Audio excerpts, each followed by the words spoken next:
Vim aqui hoje para falarmos um pouquinho sobre os últimos acontecimentos, que todo o mundo está voltado para Israel e para a faixa de Gaza. No entardecer ali de sábado, fomos surpreendidos com a notícia do ataque de terrorismo de Hamas contra a faixa de Gaza e contra Israel. E nós estamos aqui para falar sobre os acontecimentos na visão espiritual. Tudo que acontece em Israel tem o seu reflexo na vida da igreja, nós compreendemos isso perfeitamente e por isso estamos bastante preocupados e entristecidos pelo que está acontecendo e aconteceu ao povo judeu e essa guerra. Deixamos bem claro que Hamas é um grupo terrorista e a obra de revide de Israel contra Hamas é contra Hamas e não é contra a Palestina. E isso nós temos ouvido bastante, os noticiários têm dado muitas informações. Mas o que eu quero trazer hoje aqui para vocês é o entendimento que temos aí dos dias de hoje da igreja. Como esses fatos são reflexos da igreja, nós sabemos que nós, filhos de Deus, nós temos um adversário, nós temos um inimigo. E a partir do momento que nós aceitamos Jesus na nossa vida e entregamos nossa vida ao reino de Deus, nós então somos constituídos como alvo desse adversário, desse inimigo, que tudo o que ele quer é nos destruir. A Bíblia diz que ele quer matar, roubar e destruir. Mas em Efésios 6:10 diz: revesti-vos de todas as armaduras de Deus. Hoje o assunto é a guerra. E vários cientistas políticos de guerra estudam as formas e o que podem ser. Aí vem a Rússia, aí vem o Irã e todas as possibilidades, não possibilidades de uma terceira guerra, de envolvimento de outros países. Mas e a igreja? Como a igreja se coloca? Que reflexo isso tem para a igreja, para o povo de Deus? Primeiramente, a gente entende que Deus está querendo falar algo através disso, nós precisamos ouvir a voz de Deus. E quando a palavra de Deus diz que nós temos que nos revestir de todas as armaduras, isso é fato. Quando acordamos, nós já acordamos enfrentando esse adversário. Nós pregamos o evangelho, mas não é somente pregar o evangelho, nós temos que destruir esse inimigo. Assim a Bíblia nos orienta: resiste ao diabo e ele fugirá de vós. E como Israel foi pego de surpresa, eles estavam, dizem até que foi uma guerra eletrônica, envolvimento de outros países, ainda está sob especulação isso, que houve um pânico em todos os sistemas eletrônicos de Israel e não foi acionado o aviso, o alarme do ataque. E isso deu ganho para o inimigo. Em 30 segundos que eles perderam para se prepararem para a guerra ou se esconderem, o inimigo entrou e houve uma grande destruição e muitas mortes. Isso também acontece na nossa vida espiritual. Quando nós não estamos armados o suficiente com as armaduras de Deus, sofremos ataques emergentes. E hoje, a falta de zelo, de temor, pode nos levar a mortes e morte espiritual. Exatamente nesse momento que estamos falando, muitas pessoas podem estar morrendo espiritualmente, sendo roubadas na sua fé, sendo destruídas na sua fé, caindo, abandonando, virando as costas para Deus. E como tem muitos também que estão se levantando para o reino de Deus. E esse ataque lá em Israel nos dá bastante temor quanto à nossa vida espiritual. A igreja, ela tem autoridade e autorização dada pelo Senhor Jesus, que é o dono da igreja, que é o Senhor da igreja. E tudo que o inimigo teme é exatamente essa autoridade e autorização que a igreja tem. Esse poder que a igreja tem de ligar céus na terra e terra nos céus. Esse poder e autoridade que a igreja tem no nome de Jesus, de destruir, de reconstruir todas as coisas. Esse poder da palavra. E por isso nós temos que ter extremamente cuidado. E a Bíblia nos orienta sempre: vigiai e orai. Estejam sempre em alerta, esteja sempre em posição para não caíres em tentação. E isso nos ensina então que quando Hamas entra ali na faixa de Gaza e faz aquela atrocidade, somos totalmente contra isso, essas mortes e esses sequestros que foi acontecido. Ele tem essa carta na manga agora, né, que quando Israel ataca, ele disse: mais um míssil, eu vou matar mais um sequestrado. Pode ser criança, idoso, jovem. Então é isso que o inimigo quer, nos sequestrar muitas vezes, ficar nas mãos dele. E quando nós deixamos essas armas espirituais, nós tendemos a ficar nas mãos dele. E é isso que ele quer. Porque o inimigo, ele quer ser protagonista de toda a história. O que ele quer? Ele quer ganhar fama. Ele quer territórios. Ele quer ser líder. Ele quer ser o maior. E para isso ele precisa destruir aquilo que está acima dele. E é isso que nós precisamos pensar nesses dias. Não sabemos quanto tempo vai durar a guerra. Pode durar 10 dias, pode durar 50, como foi a última guerra, 51 dias. Pode acabar hoje ou amanhã, mas pouco provável que acabe rápido. Mas nisso a gente aprende e aprende muito. As igrejas estão todas orando a favor disso, a favor do povo judeu que foi atacado, mas também Israel está contra-atacando o inimigo. E nós temos essa ação de destruição do inimigo no mundo espiritual, de não dar brechas para que sejamos atacados, e revestidos, sempre protegidos. E nós temos muitas armas espirituais. E as armas espirituais que nós temos, uma delas que é extremamente forte, é a oração. A oração é uma conexão direta com Deus, e você está sempre ligado com Deus, abastecido de Deus. E se o inimigo conseguir destruir a vida de oração de um cristão, de um crente, ele já não precisa fazer mais nada. Ele já conseguiu quase tudo. Tirando a vida de oração de alguém, a tendência dele é cair e se esfriar. E armas como a palavra de Deus, porque a palavra de Deus ela nos guia. E exatamente Israel estava no escuro quando aconteceu o ataque. Ele estava sem a visão do inimigo. E a Bíblia ela é luz para nós, luz para os nossos caminhos, lâmpada para os nossos pés. Então a palavra ela sempre vai nos mostrar o caminho certo, sempre vai nos dar direção para onde nós temos que ter. Nós temos o poder do nome de Jesus, e através do nome de Jesus, que o inimigo teme, porque esse nome tem poder, esse nome tem muita autoridade, e é no nome de Jesus que nós atacamos, e é sobre o sangue de Jesus que nós nos defendemos. Então nós temos armas de ataques e temos armas de defesa, e isso é muito importante para nós. E hoje falando do eletrônico, e que hoje é a base, por exemplo, da atenção, da falta de atenção, a falha aí onde conseguiram entrar no inimigo foi a falta de zelo e de atenção. E é isso que nos chama a atenção, porque exatamente em todos os momentos nós não podemos estar dormindo e dispersos. A igreja não pode estar dispersa e nem dormindo. Ela precisa estar em alerta. E hoje há muitas coisas que distraem a igreja. A distração é outra coisa que rouba muito fácil e que podemos ser invadidos, nosso território espiritual, pelo inimigo. Estamos distraídos, não estamos atentos para uma disciplina espiritual, não estamos atentos para a vontade de Deus. Qual é a vontade de Deus para nós? A igreja hoje, ela está num nível muito vulnerável. E nunca se conquistou tanto como agora, se ganha muita gente para Jesus, a igreja avança muito, porém nunca se teve na história crentes tão fracos como hoje.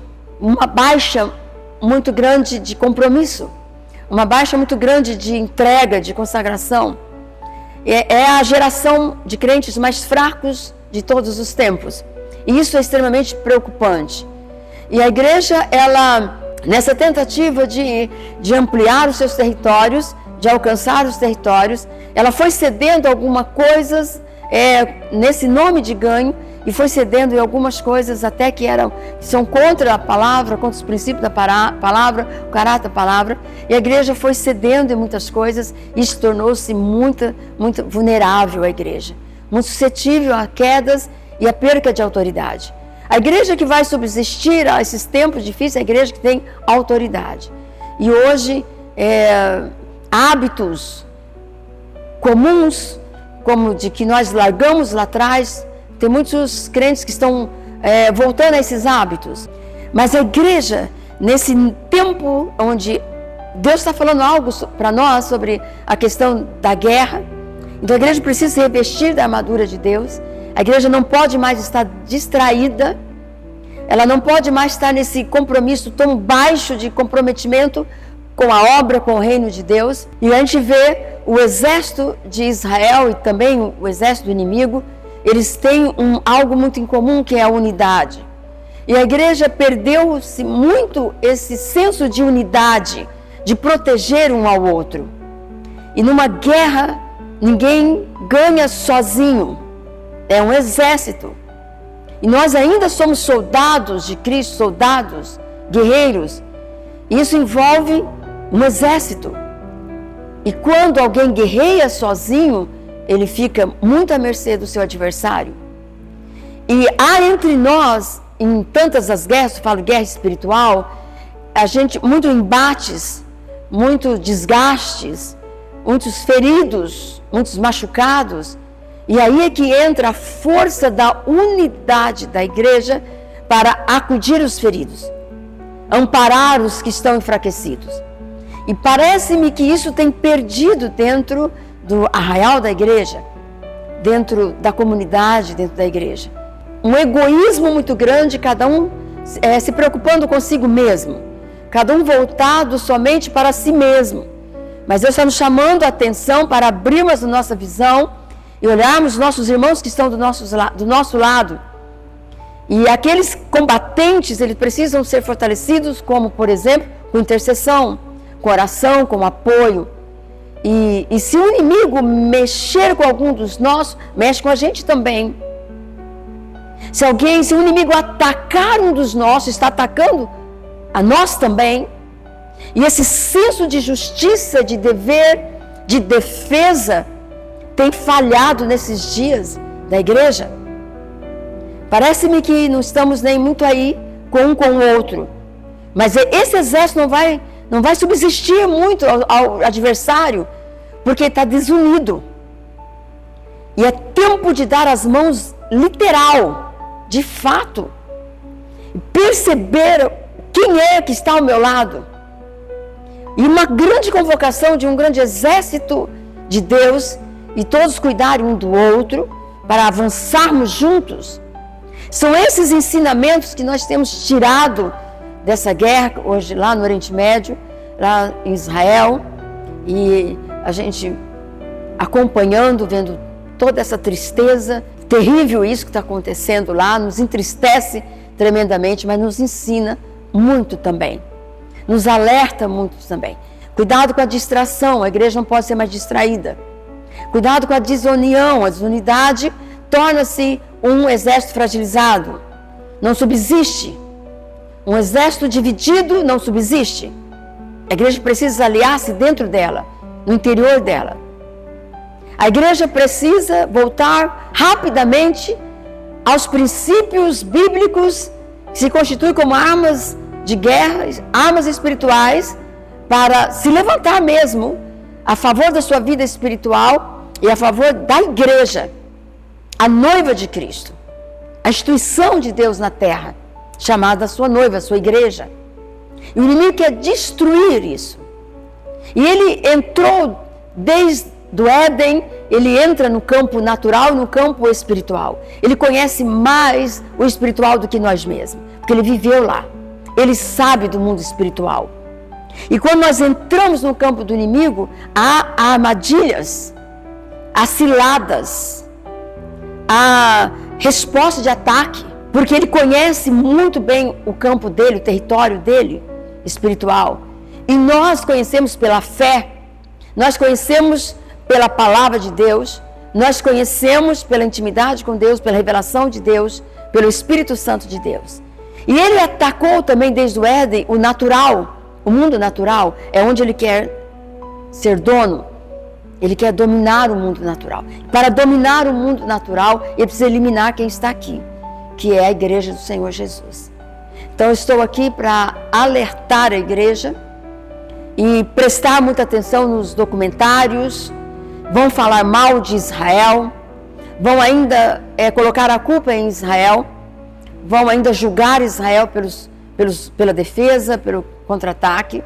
Mas presta atenção, aprendam a história real e verdadeira de sempre como foi, ouça bem e ouça corretamente, e vai para a Bíblia para entender os tempos de hoje, qual é a mensagem bíblica para os tempos de hoje. A igreja precisa se levantar, a igreja precisa se revestir da armadura de Deus, a igreja precisa parar de ser distraída, a igreja precisa ser unida, como eu já disse, e a igreja precisa aprender mais sobre esse campo do inimigo, e que senão a gente fica com uma presa muito fácil, podemos ser sequestrados, precisamos ficar na mão do inimigo, sequestrados, porque deixamos uma brecha. A chave de tudo, que eu vou fechar aqui com essa chave, é uma palavra pequenininha, mas com uma força tremenda, que chama arrependimento. Arrepender do pecado, isso remete à santidade. O campo onde o inimigo não entra é um campo santo. Ele entra no campo do pecado, mas no campo santo ele não entra. E esse campo santo foi ganho e conquistado através do sacrifício de Jesus na cruz do Calvário, seu sangue derramado na cruz do Calvário. E é este campo que Jesus nos deixou. E quando a gente se arrepende desse pecado e volta para Deus, nós entramos no campo da santificação, da consagração, da entrega. Esse campo, ele é protegido, ele é blindado. O inimigo não toca. Ele vai tentar, ele vai fazer de tudo para contaminar esse ambiente santo. Ele vai fazer de tudo para sujar esse ambiente santo. Ele vai fazer de tudo para a queda dos filhos de Deus, para a derrota dos filhos de Deus. E a santidade, vindo tudo da cruz do Calvário, do sangue de Jesus, o sacrifício dele que morreu por nós, esse sacrifício, quando a gente o entende, que Jesus morreu por nós e hoje está vivo, ressuscitou, e esse campo da santidade que ele fez, esse pacto no seu sangue, na nova aliança, nos devolveu para Deus, abriu esse novo e vivo caminho que possamos entrar na presença de Deus através desse sacrifício. Esse caminho não pode ser sujado. Esse caminho é santo e nele o inimigo não toca. Mas a intenção dele como protagonista de toda a história, como chamar a atenção, ser o dono de tudo, ele quer conquistar tudo, ele quer esse território também. Ele quer esse território, que é o seu coração. É onde Jesus mora, é onde a morada do Espírito Santo. Então, minha alerta como líder que eu estou aqui hoje, presta atenção nos documentários, nos noticiários, orem por Israel e entenda o que está acontecendo hoje na sua vida espiritual. Se você é líder de igreja, se você é pastor, presta atenção no que Deus está requerendo de nós nesse momento. Quero agradecer aqui, você está me ouvindo, foi um prazer estar relatando isso e em breve nós voltaremos. Obrigado.